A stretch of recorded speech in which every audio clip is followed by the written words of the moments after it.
In today's lesson, we are going to write a series of equations or chemical reactions to produce a specific type of organic compound. So in our example here, they want us to write a series of equations to illustrate the synthesis of ethyl butanoate. So you're going to need to know your functional groups and specifically what this is. They want us to produce it from an alkene and an alcohol. So we have to make sure that our starting materials are based on the question.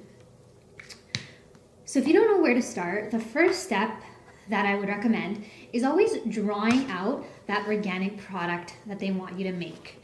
So we're going to identify that, and hopefully you know this by now, anytime you see O8, that we are dealing with an ester. So our ester bond is going to look like this. And the ethyl group is the group off of the oxygen. So I have CH2, CH3. And the butanoate group is the group that's on the left side of the oxygen. So that counts as 1 carbon. So I'm going to need 4.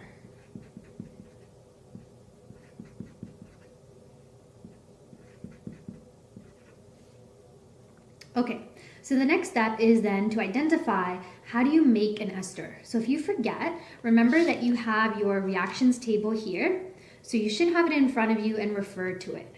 So in order to make an ester, I'm going to need a carboxylic acid and an alcohol. So from your carboxylic acid, from your ester that you just drew, you should be able to see those 2 parts. So remember, this is the bond that's formed.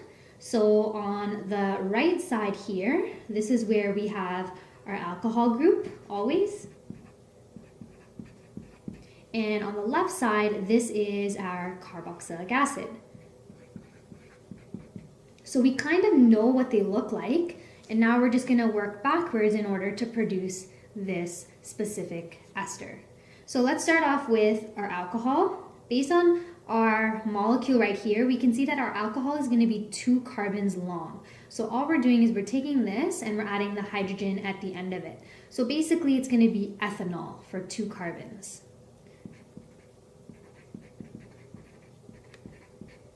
So I can see that one of my starting materials should be an alcohol. So this could satisfy that requirement. So that's one of our starting materials. So this is an alcohol and a carboxylic acid. So what's our carboxylic acid that we end up using? Well, that is a 4 carbon long chain for our carboxylic acid. So that should be butanoic acid that we're using.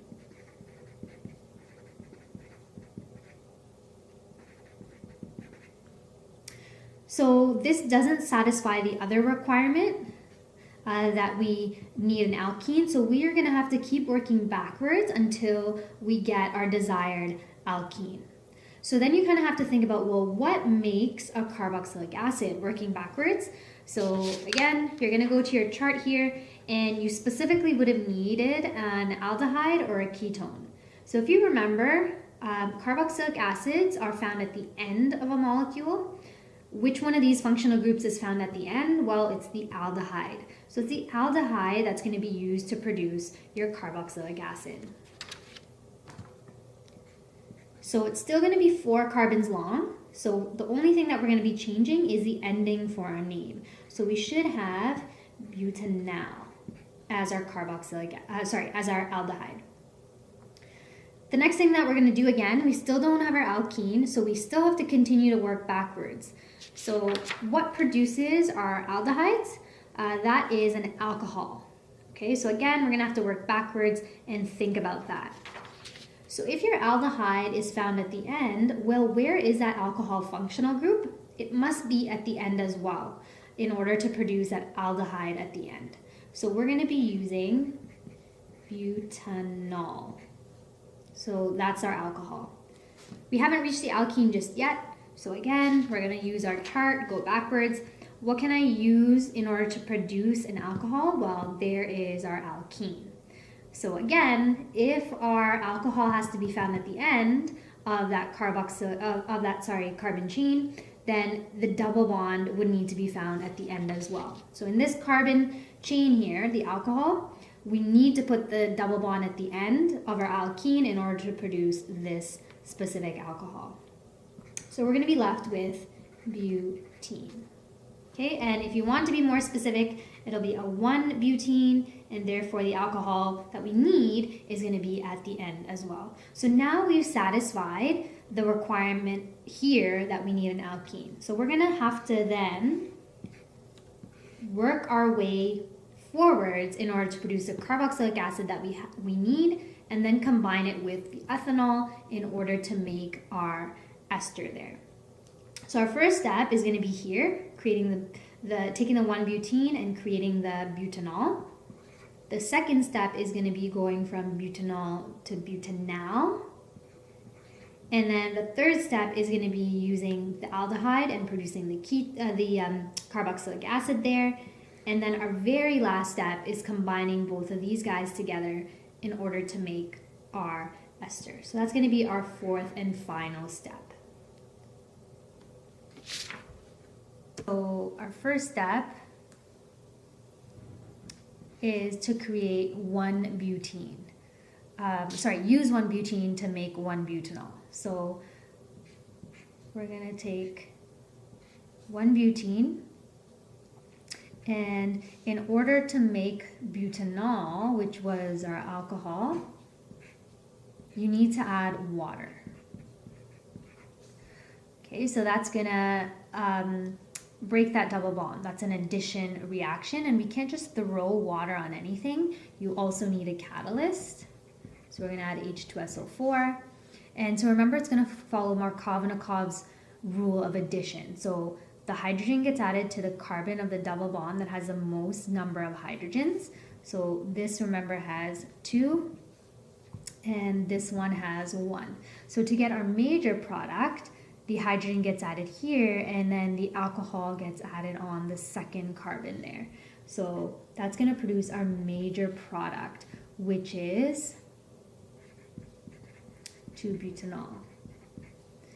But don't forget that that's also going to produce a minor product. So hydrogen gets added to this carbon, and the hydroxide gets added to this. So always draw all possible products here.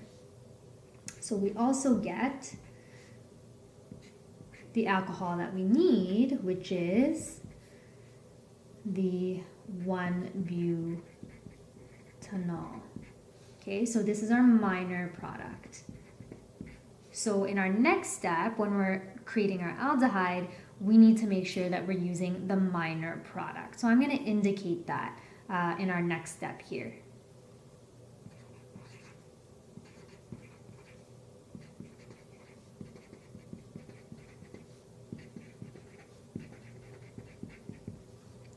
So we're going to use a minor product in order to produce our aldehyde now.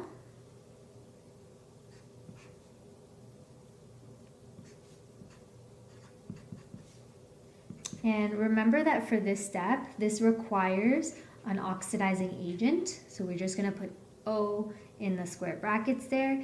And again, you still need sulfuric acid. And what that's going to do is it's going to convert this into a double bonded carbon with the oxygen there. And we're also going to get water as a byproduct. So we're going to end up with something that looks like this. Okay. And this is now butanal. So we're going from 1 butanol into 1 butanal. So that's going to produce the aldehyde. You can draw that hydrogen, you don't have to, but you should be able to note that or identify that as an aldehyde. So that's our second step. The next step is then to convert this aldehyde into the carboxylic acid that we need. So I'm going to just take another paper here.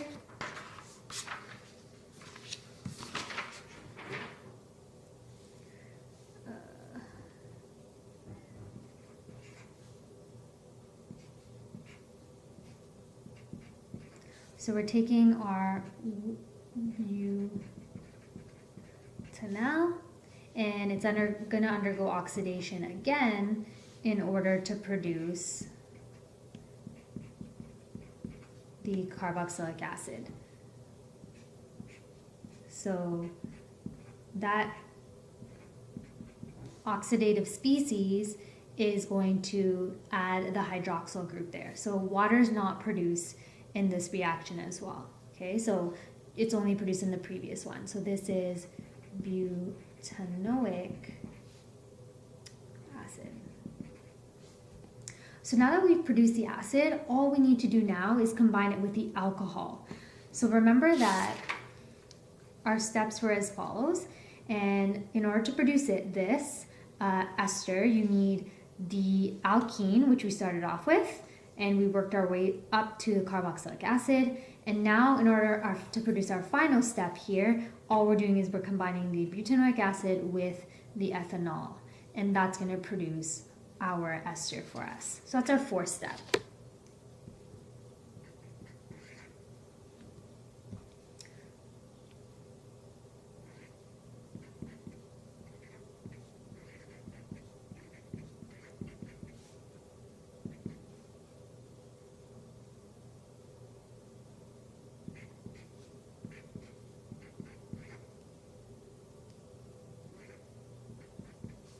So that's our ethanol, and this is our butanoic acid,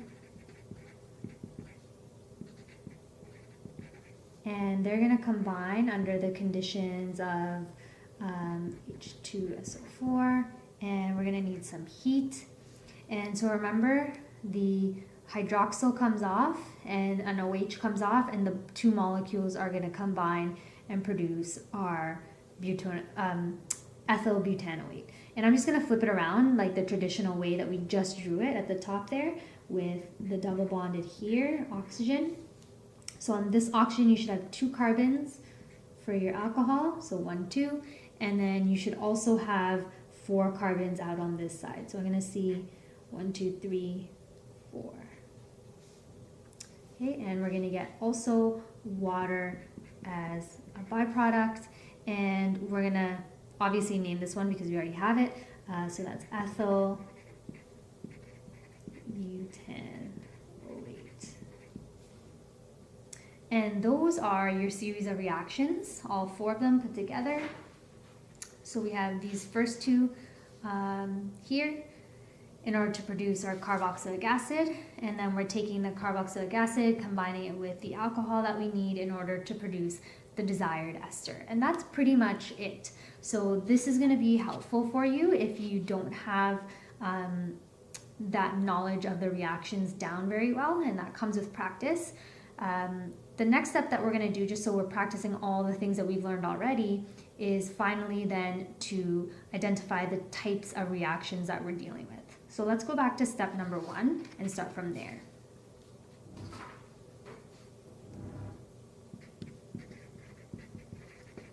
So this was 1-butene being converted into an alcohol. So in terms of the types of reactions, we can classify them. Step number 1 would be considered an addition. That's one thing that you can call it. So it's addition reaction, or it's called more specifically hydration.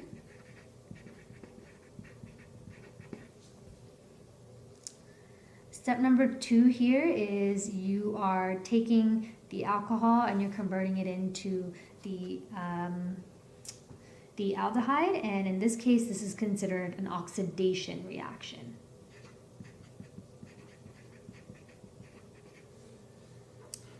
Right.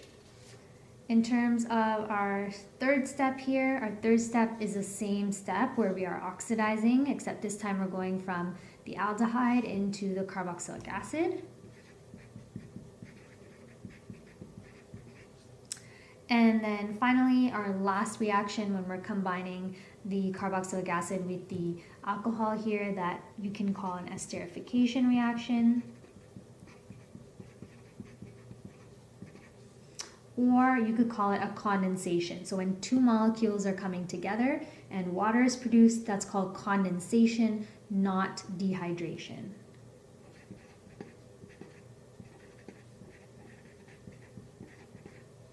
And that is basically how you want to solve problems when it comes to synthesizing organic molecules. So again, start off with drawing your organic molecule, thinking about what are the two starting materials you're needing, and then working your way backwards using the flow chart.